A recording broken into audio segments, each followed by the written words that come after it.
συνομιλήσουμε σήμερα. Είναι πολύ νέα η κυρία Χιόνη. Είναι ψυχολόγος. Καλή σας μέρα. Καλημέρα, ευχαριστώ πολύ που με δεχτήκατε. Αλίμονο.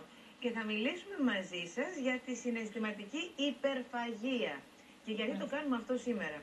Γιατί επειδή κατά καιρούς έχουμε πάρει πάρα πολλά email που μας μιλάνε γι' αυτό και μας ζητάνε βοήθεια. Νέοι άνθρωποι, γυναίκες κυρίως, οι οποίες είτε γιατί έχουν μείνει χωρίς δουλειά, είτε γιατί δεν μπορούν να βρουν δουλειά, είτε γιατί χώρισαν με τον σύντροφό τους, είτε γιατί αντιμετωπίζουν οποιοδήποτε άλλο είδους πρόβλημα, από το διαφωνία ή κακή σχέση με την πεθερά τους ή οτιδήποτε άλλο, διαπίστωσαν ότι πάρα πολύ γρήγορα έχουν πάρει πάρα πολλά κιλά. Δεν μιλάμε τώρα αυτό που λέμε «Αχ, πάχει να πήρα 2-3 κιλάκια», μιλάμε για πάρα πολλά κιλά. Που όμως αυτό από ό,τι έχει αποδειχθεί έχει να κάνει με το συναισθηματικό τους κόσμο, να το πω έτσι. Ακριβώς, ναι. Με το τι αισθάνονται. Ακριβώς. Μπορεί αυτό το πράγμα να το βιώνεις και σε όλη τη ζωή. Στο λέει ένας άνθρωπος που... Δηλαδή, αφού έχεις λύσει το πρόβλημα.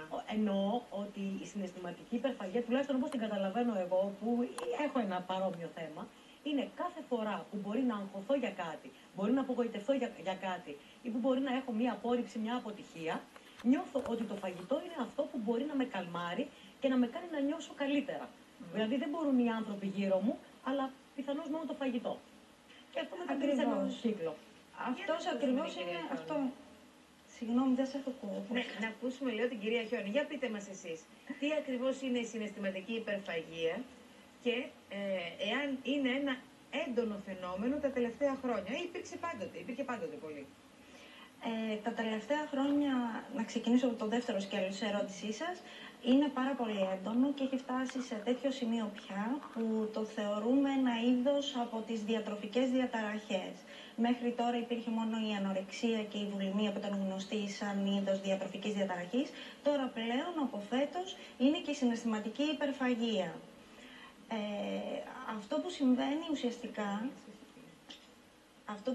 ουσιαστικά είναι ότι ο άνθρωπος, ζώντας μια δύσκολη συναισθηματική κατάσταση όπως αυτές που περιγράψατε, ξεκινάει να τρώει για να βγάλει, αν θέλετε, αυτή την πικρή γεύση του συναισθήματος που έχετε ακούσει μερικές φορές, που λέμε ότι έχει συμβεί κάτι στη ζωή μου και μου έχει αφήσει μια μικρή γεύση. Το αντίδοτο λοιπόν σε αυτή την κατάσταση είναι να φάμε σοκολάτα ή να φάμε κάτι αλμυρό, για να έρθουν σε ισορροπία τα συναισθήματα που νιώθουμε και να αισθανθούμε λίγο καλύτερα. Αυτό έχει να κάνει, συγγνώμη που σε διακόπτω, έχει να κάνει με την παιδική μας ηλικία. Δηλαδή αυτό ξεκινάει από τότε. Ουσιαστικά ναι, ξεκινάει και τα περισσότερα, όπως ξέρετε, ψυχολογικά θέματα ξεκινάνε από την παιδική και την εφηβική μας ηλικία.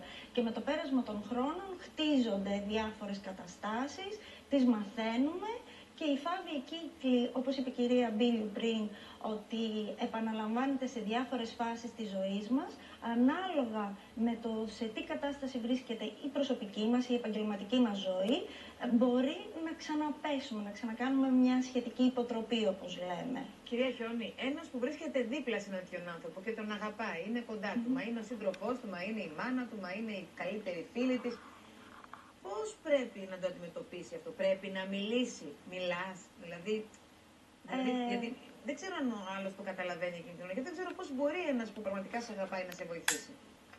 Οι άνθρωποι και η στήριξη του οικογενειακού μας περιβάλλοντος είναι το νούμερο 1. Μερικές φορές οι άνθρωποι που είναι λίγο πιο έξω παρατηρούν περισσότερο και πιο εύκολα το τι μας συμβαίνει.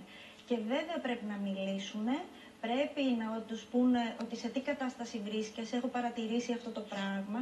Πάντα βέβαια ο σωστός τρόπος επικοινωνίας είναι το σημαντικότερο. Δεν χρειάζεται να κάνουμε επίθεση στον άνθρωπο που έχει πάρει κάποια κιλά. Μερικές φορές τα κιλά, για παράδειγμα της εγκυμοσύνης, μπορεί να σταθεροποιηθούν και να αρχίσουν να συνεχίσουν, γιατί υπάρχουν δυσκολίες με το μωρό, είναι μια νέα μαμά και δεν ξέρει πώς να χειριστεί και μένουν και συνεχίζουν και παίρνουν και άλλα κιλά. Ο σύντροφος λοιπόν, η μητέρα, η πεθερά, όποιος και αν είναι, καλό είναι να το τονίσουν, να πούνε τι συμβαίνει με ένα ωραίο τρόπο και να παραπέμψουν τον άνθρωπο σε κάποιον ειδικό.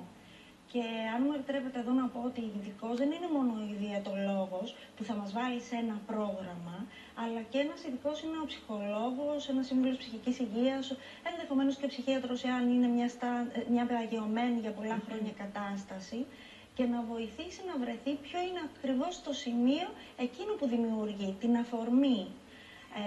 Επειδή πριν φέρατε σαν παράδειγμα τις αλλεργίες και είναι της εποχής, θα σας πω ότι όταν κάποιος έχει αλλεργία δεν βάζει μόνο μια τοπική κρέμα, αλλά θα προσπαθήσει να δει και τι άλλο είναι αυτό που μπορεί να τον βοηθήσει να ξεπεράσει πιο εύκολα την αλλεργία. Αυτό κάνει και ο ψυχολόγος. Θα πρέπει να δει το βάθος του προβλήματος. Αυτό θέλω να πω, ότι οι άνθρωποι που πάσχουν από το συγκεκριμένο θέμα, τη συναισθηματική υπερφαγία, αν δεν λύσουν την πηγή του θέματος, δεν πρόκειται όσες προσπάθειες και αν κάνουν, στους καλύτερους διαιτολόγους και αν πάνε, θεωρώ ότι δεν λύνουν το πρόβλημά τους.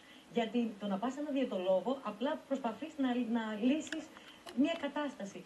Πρέπει πρώτα να τη λύσεις μέσα σου αυτή την κατάσταση. Να βρεις δηλαδή άλλους τρόπους εναλλακτικούς, ώστε όταν νιώθεις απογοητευμένος και στεναχωρημένος, να μην πέφτεις στο πρώτο πιάτο φαγητό, αλλά να βρεις μια άλλη διέξοδο. Ακριβώς. Πολύ σωστά. Ο ψυχολόγος είναι αυτός που θα σου τονίσει από πού ξεκινάει. Είναι χαμηλή αυτοεκτίμηση, είναι η ανάγκη να εκφράσεις τα θέλω σου, τις ανάγκες σου, και από εκεί θα το δουλέψεις για να δεις τι είναι αυτό που επαναλαμβάνεται και σε οδηγεί στο φαγητό. Σας ευχαριστούμε πάρα πολύ, κυρία Χιόνι. Και εγώ σας ευχαριστώ πολύ. Να είστε καλά. Καλημέρα.